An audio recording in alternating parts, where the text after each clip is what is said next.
बंधू अशोक खरात याच्या Canada corner परिसरात असलेल्या ओकस कार्यालयावर जे आहे एस-आय-टीने आज पुन्हा एकदा तपासणी जी आहे ती केलेली आहे। याच ठिकाणी बंधू अशोक खरात यांनी अनेकांना जे आहे ते आर्थिक किंवा जी आहे ती अंधश्रद्धा ज्या पद्धतीची असते ती अनेकांना जे या सर्व संदर्भात जे आहे फसवलेलं आहे।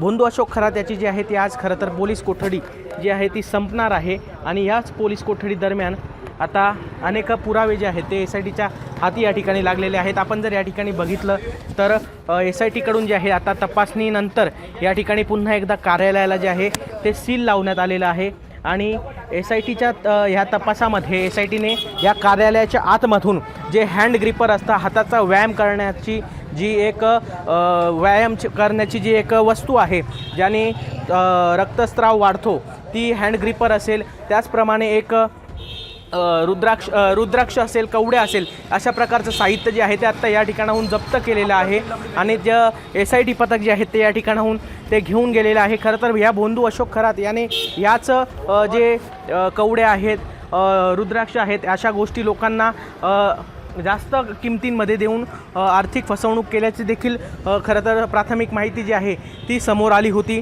या अशोक खरात याने याच कार्यालयात अनेक महिलांचे जे आहे ते लैंगिक शोषण केल्याची देखील माहिती जी आहे ती समोर आली होती। आता एस-आय-टी तपासादरम्यान अनेक मोठ्या बाबी ज्या आहेत त्या आत्तापर्यंत खरं तर समोर आलेल्या आहेत।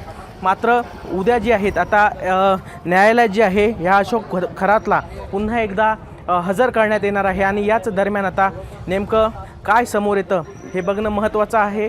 उद्या न्यायालय कुठल्या प्रकारचा निर्णय देतो, पुन्हा एकदा त्याला पोलीस कोठडी भेटते की MCR भेटतो हे बघणं देखील महत्त्वाचं असणार आहे। वैभव घुगे, LS मराठी, नाशिक।